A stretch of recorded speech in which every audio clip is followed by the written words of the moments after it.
Shalom, soyez les bienvenus sur Lumière du Monde Télévision. La Team Vie est bien présente pour cette deuxième journée de notre semaine et nous sommes avec vous pour partager justement la parole de Dieu et vous faire voir combien de fois il est bon d'être enfant de Dieu. Shalom Kouda, ça va ce matin? Ça va très bien par la grâce de Dieu. Ah, j'adore ta tenue, le Merci. violet, c'est très joli, ça te va. Assortir mon rouge à lèvres. Oh oui, s'il vous plaît, assorti avec le rouge à lèvres. Kate, comment tu vas? T'as pas mis le rouge à lèvres orange, mais ta tenue est belle aussi. Ah, merci bien, merci. J'aime bien. L'orange, c'est le soleil, c'est la chaleur. C'est l'énergie. C'est l'énergie. Donc voilà, je dégage beaucoup de choses aujourd'hui. Et shalom aux astuciers, aux astucières, je ne vous oublie pas. Et justement, tu as prévu quoi pour eux aujourd'hui? Alors aujourd'hui, on parlera de comment mieux vivre le changement d'heure.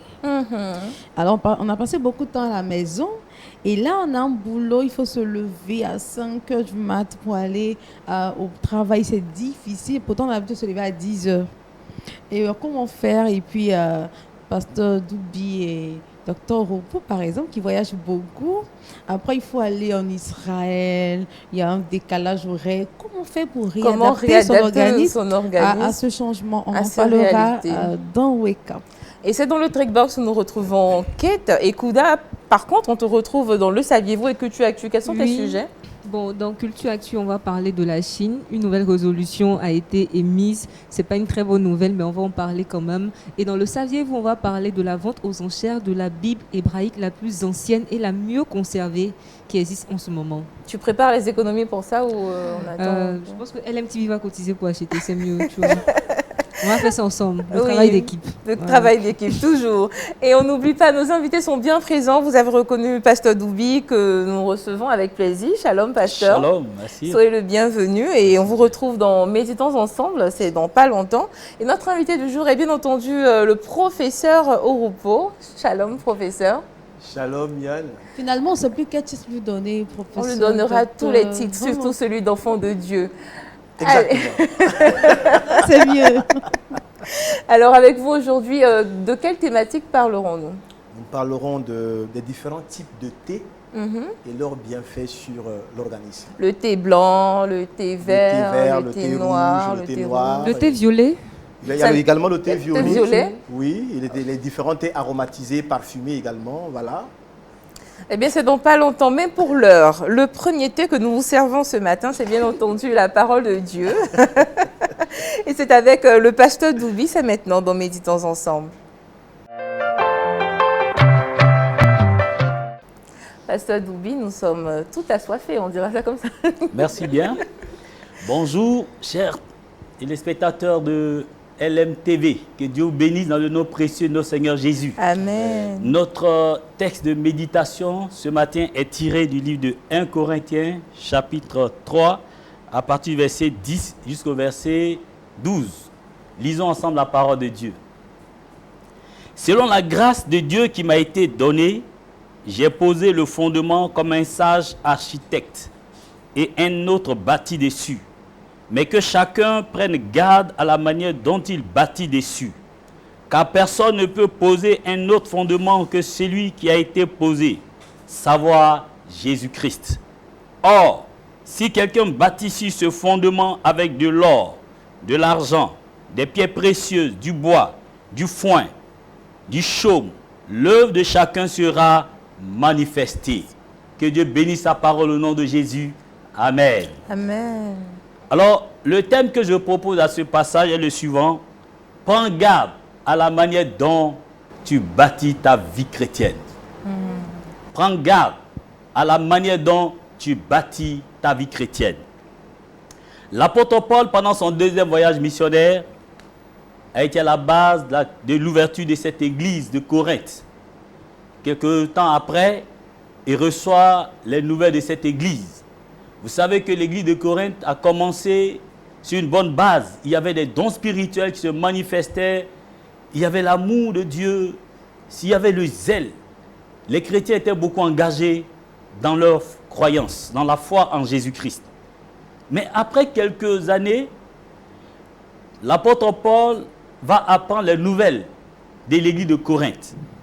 Dans le livre de 1 Corinthiens chapitre 1 verset 7, voici ce qu'il dit. Il dit: j'ai appris, à partir du verset 11, car mes frères, j'ai appris de votre sujet par les gens de Chloé qu'il y a des disputes au milieu de vous. Donc il y a des gens de Chloé qui sont venus rendre compte de la vie de l'église, sont venus lui donner les nouvelles de l'église. Les nouvelles n'étaient pas bonnes, parce qu'on lui a dit qu'il y avait des disputes quelques années après le départ de l'apôtre Paul dans l'église. Dans le livre de 1 Corinthiens chapitre 7, il va dire également que des responsables de l'église ont rédigé un courrier à l'apôtre Paul pour qu'il puisse répondre à des problèmes que l'église vivait. Et c'est à ces réponses que l'apôtre Paul était en train de répondre.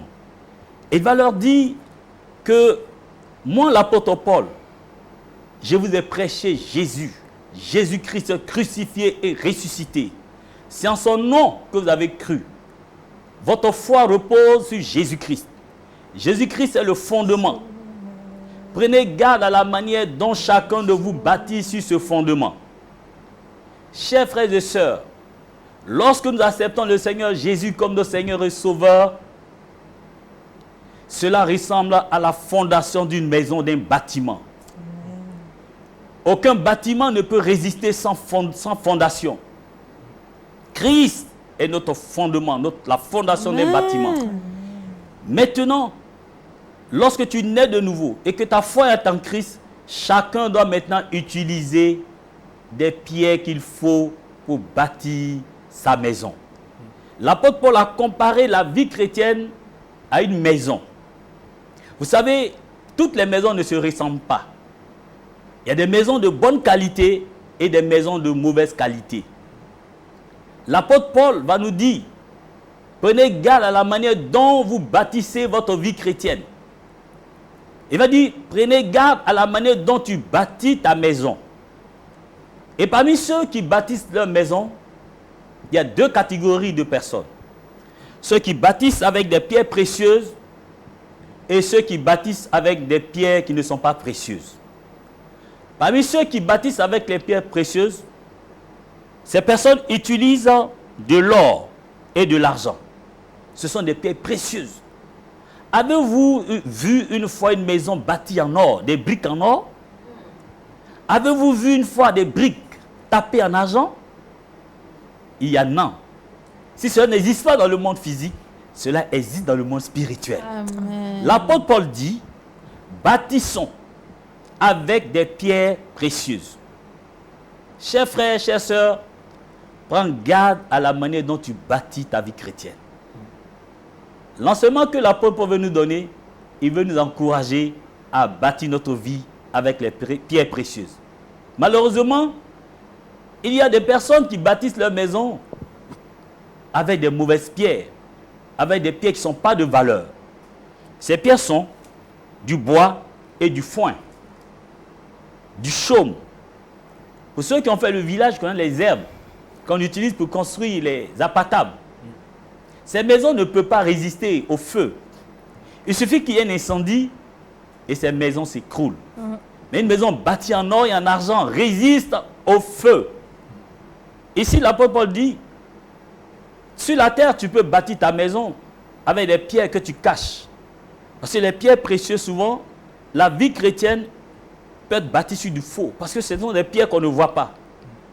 Ce que tu fais seul, ce que tu fais dans l'obscurité, ce que tu fais quand tu quittes l'église, personne ne le voit, mais Dieu te voit.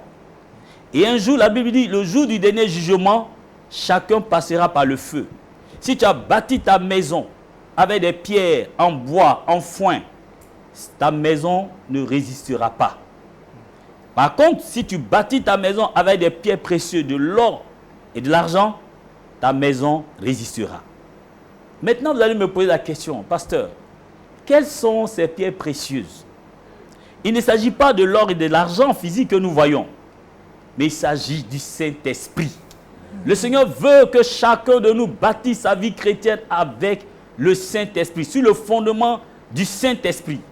Jésus est le fondement, mais nous bâtissons notre vie maintenant avec l'œuvre du Saint-Esprit. Alléluia. Amen. Très important. Bâtissons notre maison avec l'œuvre du Saint-Esprit. Jésus l'a dit dans Actes chapitre 1, verset 8. D'abord dans Acte 1, 5, il va dire à ses disciples, attendez d'abord à Jérusalem. Vous recevrez une puissance Ainsi, vous pourrez aller pour faire mon œuvre. Dans Acte 1, 8 dit, vous recevez une puissance. Le Saint-Esprit surviendra sur vous et vous serez mes témoins. À Jérusalem, en Judée, en Samarie, jusqu'aux extrémités de la terre. Donc, la vie chrétienne ne peut être bâtie que sur l'œuvre du Saint-Esprit. C'est cela les pierres précieuses. Ceux qui bâtissent leur vie chrétienne sur l'œuvre du Saint-Esprit bâtissent leur vie chrétienne sur des pierres précieuses. Amen. Alors, allons découvrir ensemble les briques que nous devons utiliser pour bâtir notre vie chrétienne. Allons-y dans le livre de Galates chapitre 5, le verset 22. Là, nous découvrirons les pierres précieuses qu'il faut pour bâtir la vie chrétienne. Allons-y ensemble dans le livre de Galates chapitre 5, à partir du verset 22. Il est dit, mais le fruit de l'esprit, c'est l'amour, la joie, la paix, la patience, la bonté, la bénignité, la fidélité, la douceur, la tempérance. Alléluia! Amen. Voici les pierres précieuses qu'il faut aujourd'hui aux enfants de Dieu pour bâtir leur vie chrétienne. Le monde est fatigué et les gens cherchent l'Église qui représente Christ afin d'être consolés, afin d'être délivrés. Si les enfants de Dieu bâtissent leur vie chrétienne avec des pierres précieuses, leur vie influencera ce monde. Amen. Et voici les pierres précieuses avec lesquelles nous allons bâtir notre vie. Le fruit de l'esprit, qui sont l'amour. Il y a 9 briques, 9 pierres précieuses, 9. Donc fait partie l'amour. C'est lui qui bâtit sa vie chrétienne sur l'amour, connaîtra le bonheur et la joie. Alléluia. Amen. Il y a des chrétiens qui vivent leur vie chrétienne sans amour. Ils ont un cœur dur. Ils n'aiment pas, il n'y a pas d'amour, ni pour Dieu, ni pour leur prochain. Ils sont insensibles. Comment pouvons-nous bâtir la vie chrétienne sur un cœur insensible? Regardons le modèle de Jésus-Christ.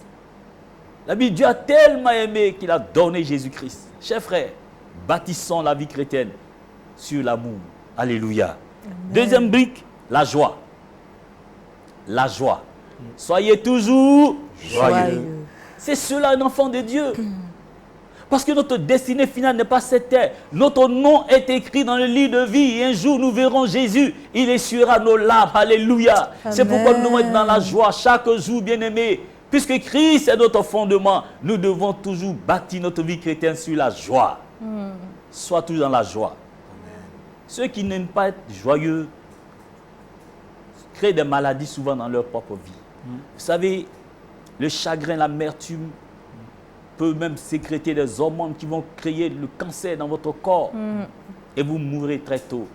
Quand vous riez, cela vous guérit et cela vous rajeunit. C'est pourquoi dans les pays développés, il y a des humoristes qui sont là pour faire rire les gens. Après un travail acharné du lundi au vendredi, ils vont dans des salles pour rire un peu. Parce que le rire fait du bien. Mais c'est un rire qui n'est pas sur du vrai. Mais nous, notre joie est fondée sur Jésus-Christ. Alléluia. Amen. Troisième brique, la patience. Oh, combien de fois beaucoup sont impatients. Une maison, quand ta vie chrétienne est bâtie sur la patience, tu seras béni. Abraham a attendu 24 ans. 25e année, la promesse de Dieu s'est réalisée. Je vous dis la vérité, la patience est un chemin de la gloire. Quand Joseph a été vendu par ses frères, il a patienté, il savait que Dieu n'allait pas l'oublier. Il est devenu premier ministre, le sauveur de ses frères. Chers frères et sœurs, bâtis ta vie sur la patience. La patience est le fruit, l'un des fruits du Saint-Esprit. Nous avons également la bonté. Soyons bons. Il y a des gens qui ont décidé d'être mauvais. Il dit, moi, je serai mauvais. Mais Dieu dit, bâtis ta vie chrétienne sur du bon. Sois un homme bon. Une femme qui est bon, elle est bonne de cœur. Il faut avoir un bon cœur. C'est très important. Il y a la bénignité. C'est la qualité du cœur de celui qui est patient envers l'autre, qui est doux envers l'autre. Vous voyez, non? C'est la qualité de cœur qui t'amène à être doux envers l'autre. Quand on te fait du mal, tu es doux. Tu es un homme bon. Tu ne rends pas le mal par le mal. Ce sont des pierres précieuses qu'il faut pour bâtir ta maison. Ensuite, nous avons la fidélité. Les gens sont infidèles aujourd'hui. Dieu veut que tu restes fidèle. Amen. La fidélité, ce sont des pierres précieuses. C'est ce qu'il te faut pour que ta maison soit belle. Tout homme a besoin d'habiter dans une belle maison. Ensuite, nous avons la douceur. Sois doux. Il y a des gens qui sont tellement violents qu'ils ne peuvent pas bâtir leur foyer. Ils ne sont pas doux. La douceur, tu en as besoin. Et ensuite, enfin, la tempérance. Chers frères et sœurs, que Dieu nous aide, que Dieu vous aide à bâtir votre vie chrétienne avec des pierres précieuses. Et les pierres précieuses dont il s'agit ne sont pas de l'or et de l'argent physique, mais c'est le fruit du Saint-Esprit, le neuf fruits du Saint-Esprit. Utilisons ces briques précieuses et bâtissons notre vie chrétienne. Ainsi, nous résisterons au feu, aux épreuves. Quand les épreuves viendront, nous résisterons. Le feu, ce sont les épreuves. Sur cette terre, nous serons éprouvés. Que Dieu bénisse au nom de Jésus. Amen. Merci Amen, beaucoup, amen, amen. Pasteur Doubi. Nous prions que ce message puisse toucher des cœurs ce matin, afin que nous soyons tous restaurés au nom de Jésus. Est-ce que vous avez des préoccupations, très chers membres de la Team Vie? Moi, j'ai un chant. Un chant? D'accord. On va chanter. On t'écoute. J'ai bâti sur le rocher, et quand viendra la tempête, ma maison résistera. Ma maison est en Jésus. Amen. Amen. Alors ça nous a fait du bien ce matin. Merci beaucoup. Ça nous a réveillés du coup. Vu que c'est le matinal, ne dormez pas chez vous. Hein. Suivez sur Lumière du Monde Télévision. Kouda, ce message ce matin, comment ça te C'est un message assez fortifie? touchant. Je retiens qu'on doit avoir un cœur bon en dépit de tout ce qui peut se passer autour de nous. Donc je garde ça et je vais méditer juste après l'émission. Docteur Roupeau, ça vous a fait du bien ce message ce matin? En fait, tellement du bien. Mhm. Sur le plan spirituel que séculier. Mhm. Parce que ces briques pour bâtir la maison, ces 9 éléments, dans le monde scientifique aujourd'hui, c'est ce qu'on utilise également pour guérir le corps physique. Mhm. Parce que lorsqu'on parle de la douceur, de l'amour, de la patience, c'est des choses aujourd'hui qui manquent cruellement. Et ça ouvre les portes à tout ce que nous connaissons. Les gens sont hyper stressés. Les gens aujourd'hui, on manifeste la méchanceté, la colère qui est là et tout cela. C'est parce qu'on ne sait pas approprier ces éléments. Ah oui. Et je pense que même dans le monde de la science, la Bible transcende tout cela. Et c'est important que nous puissions les approprier, les appliquer. Donc ça fait vraiment du bien. Merci beaucoup, Pasteur Doubi. Je vais vous inviter à prier pour le peuple de Dieu ce matin qui nous suit sur Lumière du Monde Télévision afin que ce message puisse être ancré dans nos cœurs. Notre Dieu, notre Père, je te bénis et te rends gloire. Tu ne cesses de nous interpeller. Ce matin, tu interpelles ce frère, cette sœur, pour que nous puissions prendre garde à la manière dont nous bâtissons notre maison, nous bâtissons notre vie chrétienne. Ô Seigneur, je prie que par ton esprit, tu soutiennes, Seigneur, ces frères et sœurs, afin que ceux qui avaient commencé à utiliser le bois, du foin, de la paille, puissent, Seigneur Dieu, revenir à leur premier amour et utiliser des pierres précieuses, bâtir leur vie chrétienne sur l'œuvre du Saint-Esprit avec le fruit du Saint-Esprit. Seigneur, je te prie de leur donner, de manifester le fruit pour qu'ils soient heureux. Car celui qui bâtit sa vie chrétienne avec le fruit du Saint-Esprit connaîtra le bonheur et la joie. Seigneur, sauve ton peuple. Donne-leur, Seigneur, de bâtir avec des pierres précieuses pour que tu sois fier d'eux et que leur cœur soit si heureux. Sois béni au nom de Jésus, j'ai prié. Amen. Amen. Nous passons à présent à notre prochaine rubrique qui est le défi biblique où nous retrouvons notre invité du jour. Aujourd'hui, dans le défi biblique, on va parler avec professeur Oropo de la symbolique de l'arc-en-ciel. Ça nous ramène à l'histoire de déluge. D'accord. Voilà, où Dieu décida d'envoyer de l'eau, une forte pluie. pour détruire la terre. Et Noé, il demanda à Noé de construire l'arche. Et donc, après cela, il y a eu l'arc-en-ciel qui permet, pas seulement, qui permet beaucoup plus à l'être humain de se rappeler, moi je dirais plutôt, de se rappeler au-delà de tout, Dieu n'a pas exterminé tout sur la terre.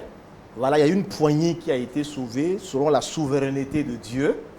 D'accord? Mais cela permet également de rappeler aussi, au-delà de tout, la miséricorde et l'amour de Dieu.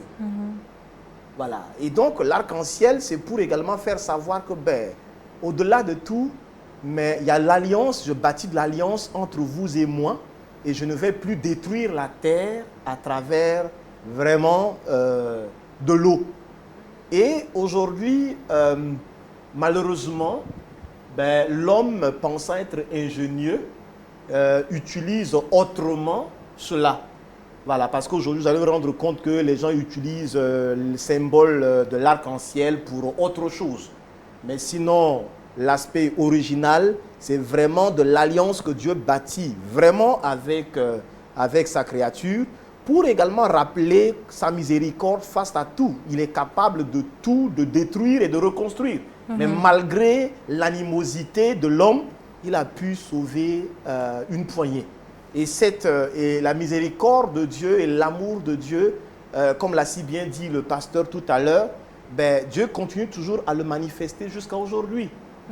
Et je pense que ça continue toujours. L'autre, l'arc doit toujours nous rappeler.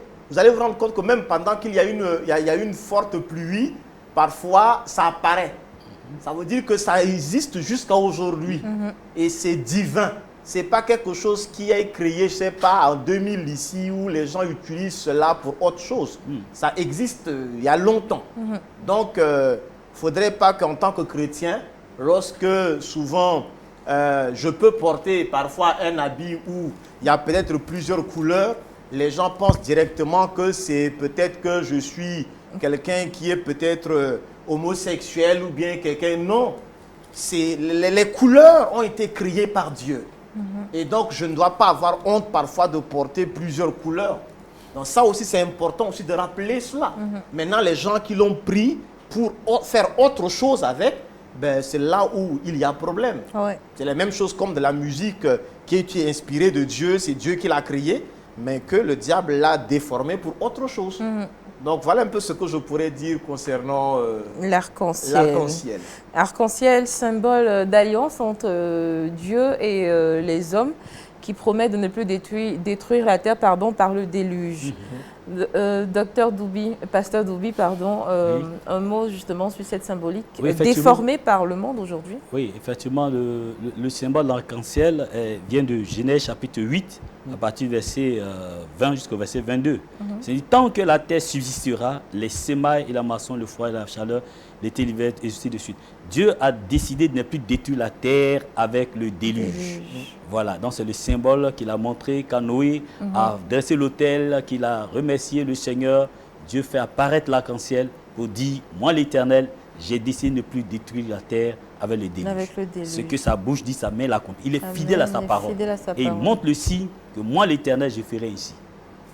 Je pense que tout est dit, on en sait plus sur ce symbole qui est chrétien d'origine et qui a été déformé par les mondains. Malheureusement, toujours en train de nous piquer des idées pour les déformer.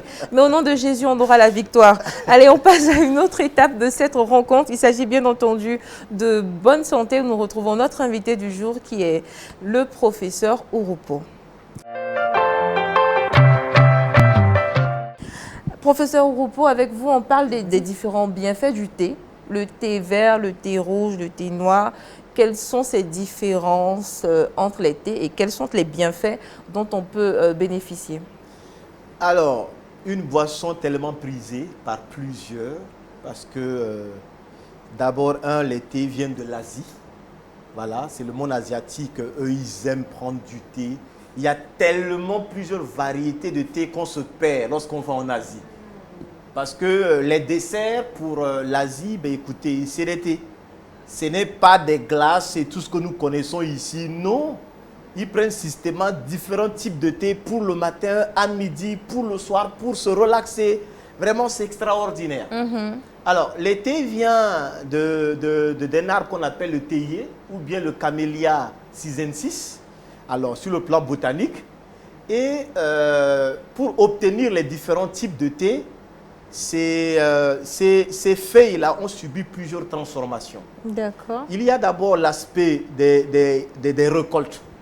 Lorsque je veux obtenir du thé blanc, il va falloir utiliser des fleurs vraiment, en fait, de ces feuilles-là qui ne sont pas très matures. Et donc, lorsqu'on les cueille directement, ben, on ne les laisse pas trop durer parce que lorsqu'on les laisse exposer à la lumière, ils vont s'oxyder, ils vont se transformer et redevenir un peu noirs. Donc, on les conditionne de manière spécifique pour garder les éléments antioxydants et autres. Donc, lorsqu'on prépare ce thé, vous allez voir que la couleur est vraiment un peu blanchâtre par rapport aux autres thés. Et ce thé-là est beaucoup plus prisé lorsque on veut peut-être, après avoir mangé, l'après-midi vers 16 h, ou bien soit vers 20 h, je veux prendre quelque chose de relaxant pour dormir, ben, je prends du thé blanc. Et après le thé blanc, qui est très pauvre, bien sûr, en caféine. D'accord. Alors, c'est important de préciser. Après le thé blanc, nous avons le thé vert. Ce thé vert, effectivement, lui, c'est l'autre, après avoir fait les récoltes, ben, il va subir une transformation, une torréfaction. On va un peu torréfier ça dans les poêles. Et puis après, immédiatement, on les conditionne, mais qui ne durent pas assez. Donc lui aussi, il est très riche en polyphénol, des antioxydants. Vous allez voir qu'aujourd'hui, beaucoup de gens consomment du thé vert parce que lui n'a pas subi assez de transformation. Troisième type, c'est le thé noir ou bien le thé rouge. Alors lui, le taux en caféine est très élevé. Et lui, il a subi assez de transformation et de conditionnement. Et donc, vous allez voir que quelqu'un qui prend, par exemple, du thé noir ou bien du thé rouge le soir, parfois, c'est difficile de dormir pour certaines personnes. Parce que les pourcentages en caféine sont très élevés dans ce thé dû à tout ce qu'il a subi comme transformation. Maintenant, au-delà de ça, nous avons du thé violet qui ont subi d'autres transformations. Ils ont ajouté également d'autres arômes dedans. Ou bien aujourd'hui, vous allez trouver du thé parfumé, parfumé avec de la fraise, parfumé avec tout cela. Ben là, c'est juste le thé. Ils ont ajouté également d'autres additifs. Donc, prendre du thé, ce n'est pas mauvais. Maintenant, surtout pour les femmes enceintes, vous savez, les théines empêchent, ou bien les caféines qui se trouvent dans les thés, empêchent l'absorption du fer. D'accord? Et donc, lorsque on mange, par exemple, imaginez que vous avez mangé des feuilles d'épinards, d'accord, ou bien des feuilles, je ne sais pas, de patates, de taro, et que vous prenez immédiatement du thé, ça peut empêcher l'absorption du fer qui se trouve dans votre légume. Mais lorsque vous le prenez peut-être 1 heure de temps après les repas, il n'y a pas de problème. Et est-ce qu'on peut prendre du thé les matins? Oui. Est-ce qu'on peut prendre du thé comme dessert? Pourquoi pas? Parce que ça permet la digestibilité de ce que nous mangeons. Donc, ce n'est pas mauvais. Mais l'idéal, c'est de prendre du thé sans ajouter du sucre. Parce que vous allez vous rendre compte qu'en Asie, les gens prennent du thé pratiquement sans sucre. Et là, l'organisme le considère comme de l'eau et ça hydrate. Mais lorsque tu prends du thé et que tu y mets du sucre, ça devient maintenant une boisson plaisir, c'est de l'eau composée. Certains, ils vont prendre du thé, ils mettent de Nescafé ou de caféine et puis après, ils mettent encore du lait. 4 en 1 ou bien 5 en 1. On a l'habitude de dire comme ça. Alors, donc là, quand c'est comme ça, on a parfois des conflits entre des caféines et puis, par exemple, dans le lait, on a aussi des calciums. Donc, parfois, ça joue un rôle de barrière et ça empêche l'absorption même de calcium lorsque on y met du thé avec du lait et tout ce qui va avec. Donc, l'idéal, je prends mon thé simplement sans sucre. Je peux ajouter du citron et puis ça fait du bien vraiment à l'organisme. Merci, Docteur Roupeau. Je pense qu'on va tous se mettre au thé, surtout que c'est pratique pour la digestion, pour le bon traitement de notre métabolisme. Bien sûr. Aujourd'hui, même le fait de consommer Ça joue même un rôle protecteur au niveau cardiaque. Lorsqu'on prend du thé qui n'est pas trop transformé, les polyphénols là, c'est des antioxydants. Donc, c'est très bien de consommer de temps à autre du thé. Ça fait vraiment du bien. Est-ce qu'il y a un thé pour la peau? Pour la peau, vas-y. Oui, est-ce qu'il y a un thé qui fait du bien à la peau? Alors, le thé, vraiment, qu'il faudrait conseiller, le thé prisé pour bénéficier de tous les éléments phytolytiques, c'est le thé blanc. Ce thé-là qui n'est pas tellement transformé. En plus du thé blanc, on peut maintenant utiliser du thé vert. Voilà, c'est en troisième position que vient le thé noir ou bien autre. Donc, si on n'a pas du thé blanc, on peut utiliser du thé vert. Voilà, il n'y a pas de problème pour ça. Voilà. Vas-y, Kate. Alors, est-ce qu'il y a un temps, docteur, est-ce qu'il y a un temps recommandé avant de prendre le thé, juste après le repas? Est-ce qu'il y a une période, c'est 1 heure, c'est 30 minutes? Alors, je me dis déjà que si on consomme, par exemple, de l'épinard ou bien soit, je ne sais pas, de feuilles de patates, ben déjà, après 30 minutes à 1 heure de temps, on peut se faire plaisir en prenant du thé. Mais si c'est immédiatement, ça peut empêcher vraiment l'absorption du fer et puis voilà. Voilà, c'est juste ça. Pasteur Doubi, vous êtes adepte de thé? Oui. Oui. Comme il a si bien dit que les Asiatiques consomment beaucoup de thé. Exactement. Ah, Quand il parlait, j'ai remué la tête pour... Il dit que je suis d'accord avec lui. Donc, Le pasteur a un lien avec... Oui, on profite justement pour saluer la côte du pasteur. Que Dieu vous bénisse. Et on doit préciser que malheureusement, nous avons, dans le milieu ecclésiastique, beaucoup de serviteurs de Dieu consomment du thé, mais du thé très sucré. Et c'est ça le mauvais côté. Oui. Parce que parfois, en voulant préparer, je ne sais pas, une étude biblique, on prépare du thé dans une thermos, on dépose à côté, ben, il peut se taper 10 verres de thé. C'est comme le soda. Là, vraiment, il faut faire attention. Mais si c'est du thé légèrement sucré ou bien ne contient pas de sucre, je pense qu'on peut se faire plaisir. Voilà. Allez, faites-vous plaisir chez vous. Nous prenons plaisir à partager votre matinale ici sur Lumière du Monde Télévision. Et nous allons pour une autre rubrique où nous retrouvons Kouda dans Culture Actu.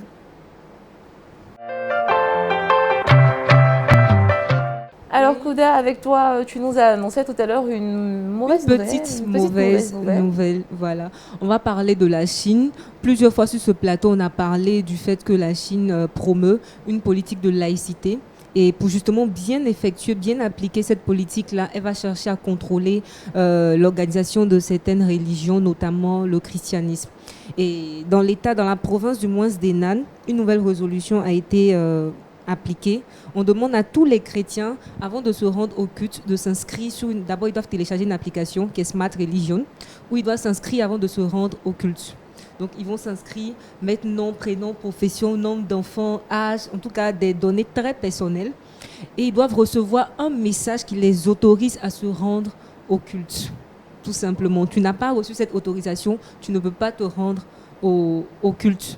Donc, c'est pour le moment appliqué dans une seule province, la province d'Henan. Même d'autres provinces vont chercher certainement à copier cela parce que c'est juste un test, je pense. Une région pilote. Voilà. Et si les résultats sont intéressants, il est possible malheureusement que ce concept-là se répande dans différentes provinces. Donc, pour moi, c'est une petite mauvaise nouvelle parce que je crois que la prière peut faire quelque chose dans ce cas-ci. Est-ce que la Chine fait partie des pays qui persécutent le plus les chrétiens? Oui, on en a déjà parlé sur ce plateau. Dans le top 5, ils sont certainement présents. Justement, et ça, c'est aussi peut-être une façon de les localiser facilement. Je veux savoir, ça répond à quoi? À quel besoin le fait de prier? Faut dire que, j'en ai parlé en intro, j'ai parlé de contrôle, mais le fait de s'inscrire aujourd'hui pour participer à des cultes, c'est pas un concept qui a vraiment pour but de contrôler l'église. Parce qu'on a vu pendant la Covid, il y a des églises en Europe pour être mieux organisées, pour respecter les mesures barrières, ont adopté ce système, tu t'inscris. Et voilà, pour venir au culte, tu dois t'inscrire. Ça permettait aux églises de faire 2 cultes, 3 cultes. Donc, lorsque la motivation derrière n'est pas dans le but de contrôler, ça passe. Mais ici, c'est vraiment dans une politique de contrôler la population, savoir il y a combien de chrétiens, ils sont situés, où ils sont repérés, où ils travaillent, dans quel domaine, est-ce qu'ils sont financièrement posés. Donc, c'est vraiment dans une optique de contrôle que ce concept-là a été développé. Pasteur Doubi, comment vous voyez cette information? Oui, moi, ce que je sais, c'est que nous sommes dans un monde de positionnement où on voit 2 blocs qui veulent se positionner, les États-Unis et la Chine. Et Donc la Chine pense que le christianisme est né par l'Occident et que c'est un moyen de pouvoir dominer, de pouvoir installer leur puissance. Donc c'est pourquoi ils rejettent le christianisme et ils veulent veiller sur cette religion. Donc c'est ce que je pense, ce sont les informations que j'ai. Oui. Voilà. En tout cas, que Dieu puisse vous fortifier, chrétiens de la Chine et du monde asiatique. Nous sommes avec vous. Nous prions pour que justement vous ne soyez pas autant persécutés, même si la persécution, on nécessitera de le dire, est un avantage pour vous parce que vous êtes des martyrs du Christ. Mais pour l'instant, nous prions pour que Dieu puisse vous fortifier. Et on poursuit notre randonnée sur Lumière du Monde Télévision. Nous retrouvons Kate dans les astuces, peut-être des astuces pour comment vous camoufler pour ne pas que les Chinois puissent vous retrouver. Pourquoi pas? C'est pas. On parlera aujourd'hui de comment mieux vivre le changement d'heure. Alors, selon les spécialistes, il faut une vingtaine de jours pour retrouver son rythme après un changement d'heure. Au moins une vingtaine de jours pour réadapter son organisme à ce changement. Mais moi, j'ai quelques astuces pour vous permettre de vous adapter le plus facilement possible. La première chose à faire, c'est de se préparer la veille. Alors, votre tenue, si c'est pour aller au travail, votre tenue, votre chaussure, le petit déj, il faut déjà le préparer en amont. Et puis, ce sont des gestes anodins, mais qui nous font gagner du temps. Donc, quand tout est déjà fait prêt la veille, le matin, on a le temps de se réveiller à une certaine heure. On ne se lève pas brusquement. On peut se permettre de petits écarts de retard. Parce qu'il faut faire. Ensuite, il faut faire la sieste. Donc, prenez le temps de dormir un peu. Je ne vous demande pas de dormir 5 heures de temps, 1 heure de temps, juste un sommeil de 20 à 30 minutes déjà pour vous permettre. C'est comme ça que vous allez vous réadapter au fait. En plus du sommeil, il faut adapter son alimentation. D'accord. Donc, évitez de manger trop lourd ou moins lourd. Et puis, évitez également de consommer les plats que vous ne maîtrisez pas. Allez, surtout quand vous connaissez votre organisme, vous savez que tel ou tel aliment ne vous convient pas à votre organisme. Évitez carrément de le consommer. Et surtout les soirs, évitez de manger lourd. Docteur Repos nous dit ça toujours ici. Donc j'espère, je crois que le message est passé. La dernière chose à faire, c'est de préparer son coucher. Donc, préparez votre nuit. Mettez un réveil. Vu que vous vous trouvez dans une situation où vous n'avez pas l'habitude de vous coucher peut-être à 20 heures. Vous vous couchez certainement souvent à 23 heures, à minuit, on ne sait jamais. Mais pour la circonstance, mettez votre réveil à une heure raisonnable. Si, par exemple, je sais que le lendemain, je me lève à 5 heures du matin pour aller au travail et que j'ai l'habitude de dormir à 1 heure du matin ou à minuit, je vais carrément essayer de respecter les 8 heures de sommeil et donc peut-être mettre mon réveil à 20 heures ou 21 heures pour pouvoir mieux me reposer afin d'être efficace au boulot le lendemain. Donc, préparez déjà votre coucher avec un réveil qui va vous rappeler qu'il est l'heure de passer au dodo. De passer au lit. Passer au lit. Ensuite, préparez votre couche. Donc, veillez à avoir une lumière qui vous permet de vous endormir facilement et éviter la musique, les bruits autour de vous. Détachez-vous de votre téléphone pour pouvoir vraiment respecter votre horaire de sommeil. Donc, voici quelques... C'est anodin, ce sont des gestes anodins, ça paraît très simple, mais c'est ce qu'il faut faire pour pouvoir vraiment réadapter son organisme au changement d'heure. Merci beaucoup, Kate. On résume rapidement. Préparer sa journée du lendemain en choisissant sa tenue. Opter pour faire la sieste. Est-ce que la sieste est pour tous les professionnels aussi? Parce que la sieste, ça dépend des heures. Non, normalement, il y a des heures de pause. Oui. Et dans tous les services, je crois qu'il y a des heures de pause. On peut se Pendant permettre. ces heures de pause, il faut essayer de prendre au moins 20 minutes. Normalement, c'est 1h30 de pause. Vous pouvez prendre au moins 30 minutes pour vous reposer. Ça va vous aider, vu que les autres sont déjà habitués à ce système de travail. Ils viennent travailler, ils repartent. Mais vous êtes en train de vous organiser et vous réadapter, adapter votre organisme à ce temps. Donc, il faut avoir au moins une sieste pour vous aider à vous réadapter le plus facilement possible. Voilà. Okay. Ensuite, adapter son alimentation et puis préparer son coucher. Merci beaucoup, Kate. Kate que nous retrouvons du lundi au vendredi dans le Trickbox sur Lumière du Monde Télévision dans le Wake Up. Et on poursuit notre émission pour une autre rubrique. Nous retrouvons Kouda. Et cette fois-ci, c'est dans Le Saviez-vous, c'est maintenant.